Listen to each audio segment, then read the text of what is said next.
Bago ang lahat, luma muna. Ng 2023 off-season, nag-accept si James Harden ng player option sa Philadelphia, tapos nagalit siya kay Daryl Morey at umabot pa hanggang China na pinagsabihan niya na masasama yung GM ng Sixers.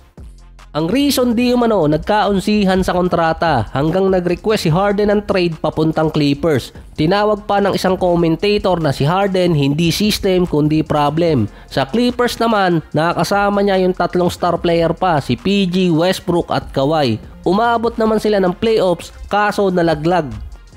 So meron kasing lumabas na interview si Coach Ime Udoka at based sa timeline nun, yung reason kaya nagalit si Harden kay Daryl Morey, iba pala ang dahilan nun. Meron pang ibang naging dahilan kung bakit naging ganon ang reaksyon ni Harden. Potentially, dapat si James Harden babalik ng Rockets para sa reunion noong 2023-24 season. Pwede kasing maging free agent nun si Harden kung dinecline niya yung player option sa Philadelphia. Ang Houston naman may sapat na salary cap para makapag-sign ulit ng player.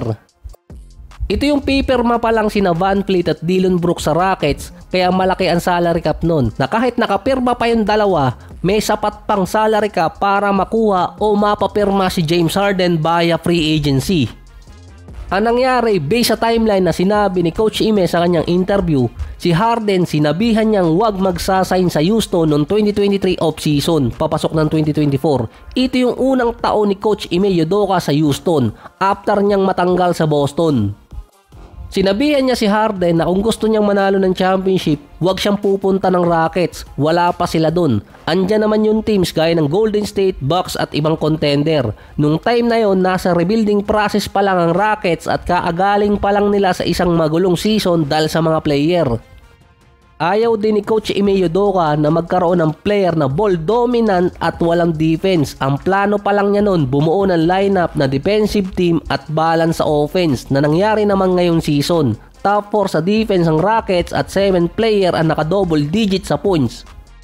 Wala ding matatawag na superstar yung team. Walang player din ang naka 20 points per game hanggang ngayon so far. Tabla pa ang record ng Rockets at Dallas. 4 na games pa sila bago bumagsak ng number 5 sa standing sa West.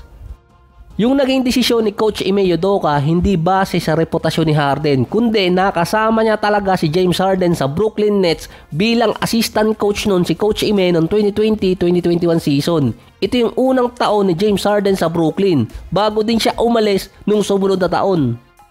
Kaya siguro galit na galit nun si James Harden after niyang mag-accept ng player option at napagbalingan si Daryl Morey dahil tinanggihan siya ng isa sa mga coaches at dati niyang team. Na sinabi niyang habol na lang talaga niya yung kontrata. Na-hire kasi noon si Coach Ime Udoka bilang coach ng Rockets April 2023 after ng regular season. Si James Harden naman nag-intay until deadline ng player option bago nag-decide. Mas naging maganda yung chemistry ni VanVleet at ni Dillon Brooks sa mga young player ngayon ng Rockets. Isa siguro sa best decision na ginawa ng Houston at ni Coach Ime na wag pabalikin si James Harden sa Rockets. Base din sa kanya, hindi lang naman si Harden yung star player na gustong pumunta ng Houston. Pinigilan din niya mag-sign yung ibang star player kasi ayaw niya maantala yung development ng mga young player niya.